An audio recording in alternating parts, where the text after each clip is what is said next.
Mapagpalang araw po sa inyong lahat, mga viewers natin. So ngayon lang kami nakarating ni John Lawrence dito. So ito pala guys, no, sa naghihintay na pag-update sa bahay namin. So ito pala, kung naalala nyo tong bahay na ito, dito sa likuran ko. So itong bahay guys, oh, kung naalala nyo to, dito pala pumasok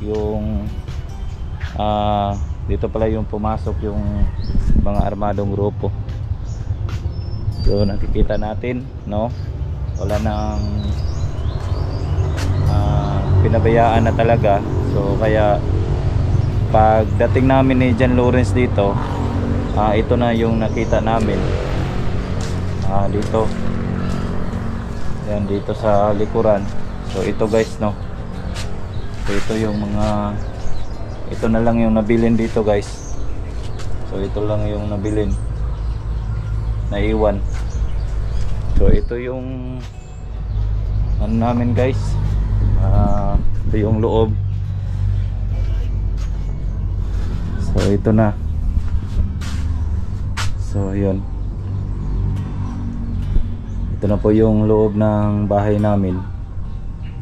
So kaya ito na lang guys, no. So ito,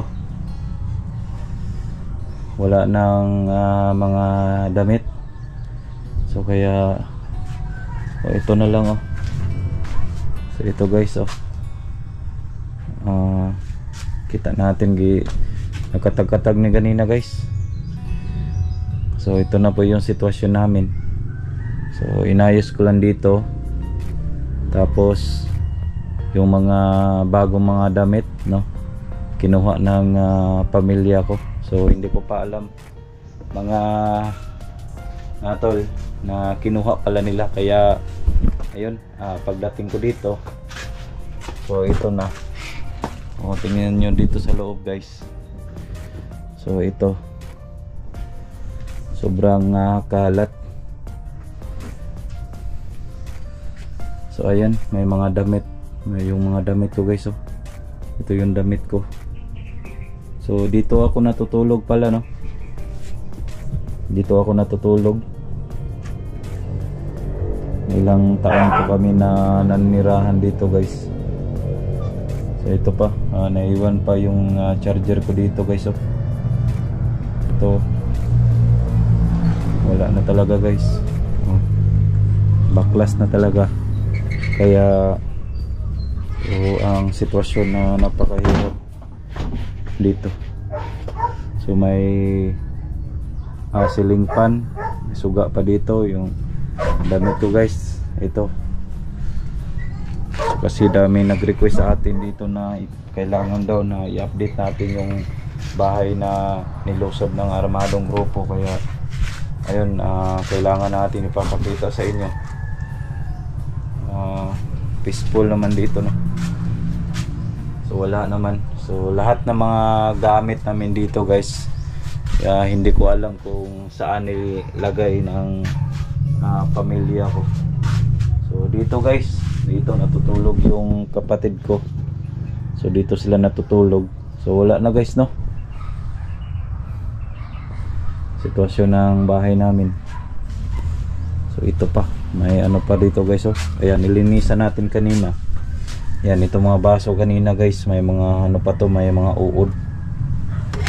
So yan, nilinisan natin. So ito,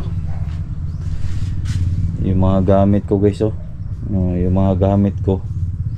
Ito po yung divider. Wala na po yung TV dito. So may helmet pa. Yung mga gamit ko sa motor ko guys. So ito, mga gamit ko na iwan dito.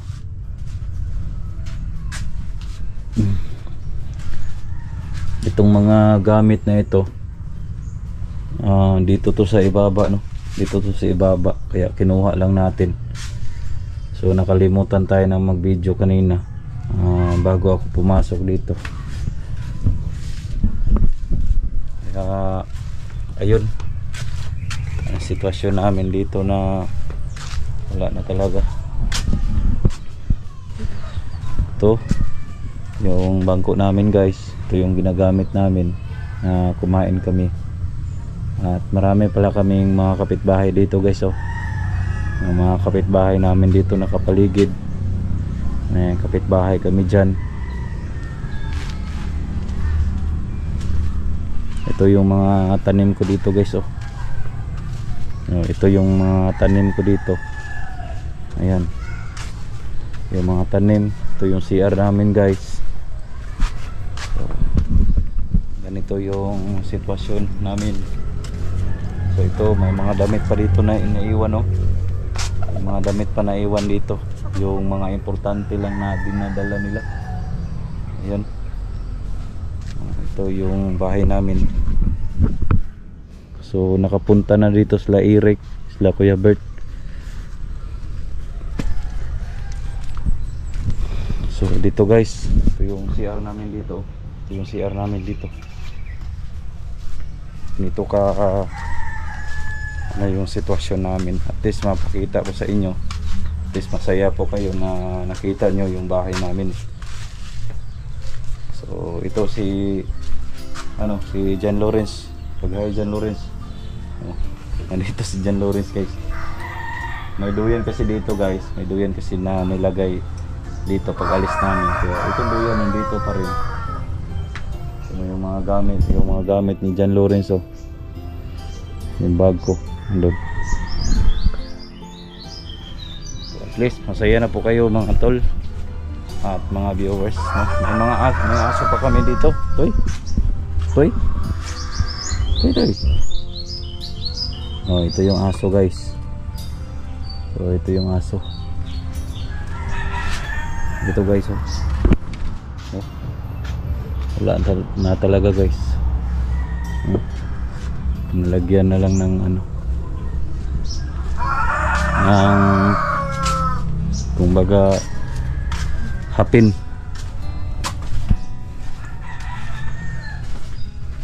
May pa guys, oh. May Santo Niño, hindi pa lang kinuha. So may Santo Niño pa dito guys. Ito yung Santo Niño, utang pala to, no, utang pala to ni mama. So hindi pa to nabayaran, itong Santo Niño na to. Kaya ayan, siguro hindi na naningil. Ay nako. So ayan guys, no, sobrang igang, mainit kasi dito sa loob. Kaya eto, at least nakita nyo. At ngayon na-vlog natin itong bahay na ito na wala na mga gamit talaga. Kaya kayo yung pong nag-request, ang dami nag-PM sa atin na DJ, kumusta na po yung bahay mo, baka pwede ka magpunta doon. Kaya ito na po yung request nyo, mga viewers natin na taga-subaybay, mga subscriber natin na nakasubaybay sa itong video. So at least man lang may pakita ko sa inyo at ma-video natin, kasi dito sa area namin malayo kasi to. Kaya ngayon lang kami nakarating ni John Lawrence. So ito, sila mama dito natutulog. Dito sila mama natutulog. Yung mga gamit namin guys, may mga bedsheet, yun, mga bedsheet. So may tambutso pa sa motor guys.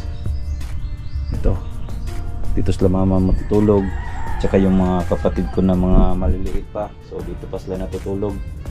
So ito guys, no, just man lang magpakita sa inyo yung sitwasyon namin dito.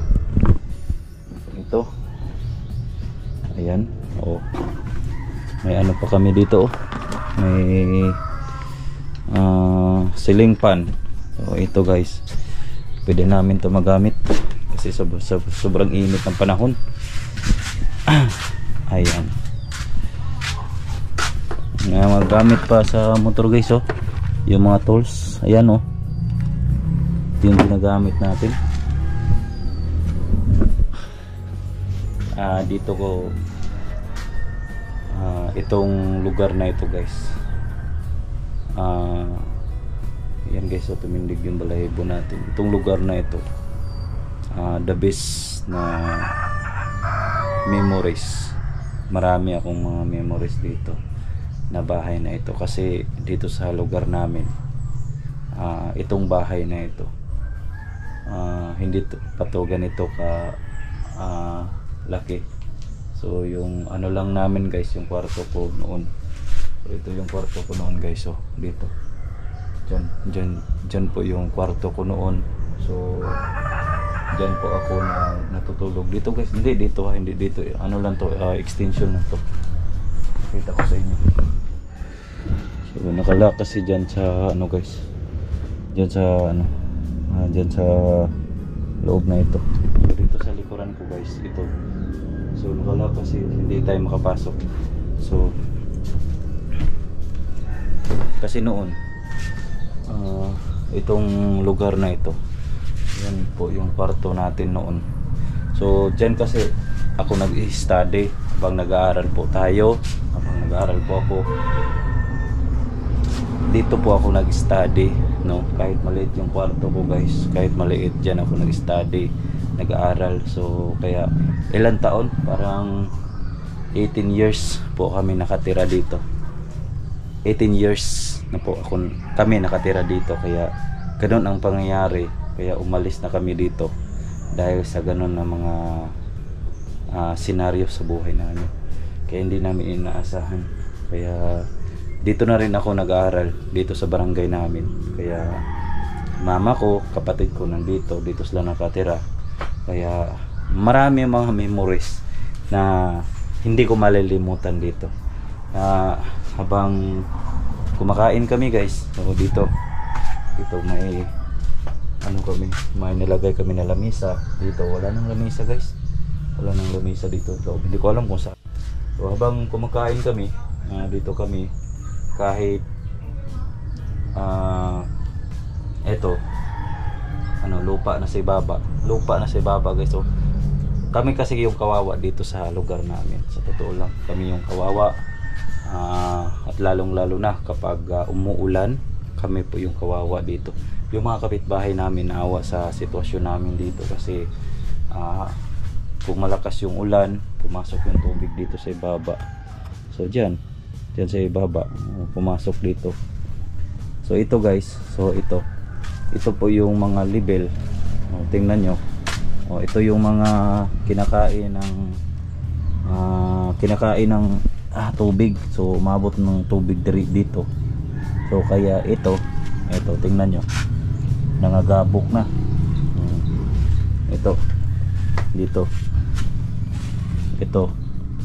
dito yung tubig, kaya nalata guys.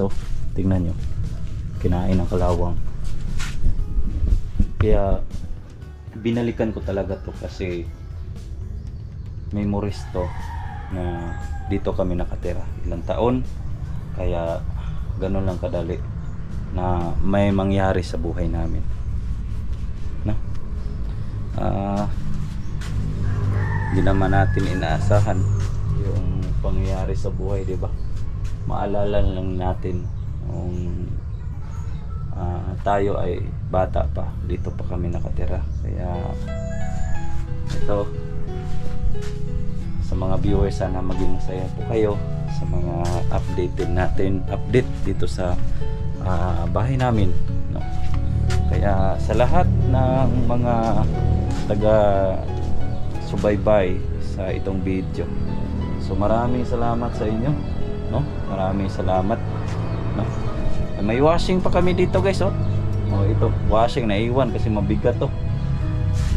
Maraming salamat guys, no? Sa susunod, wala naman, peaceful naman dito guys, no?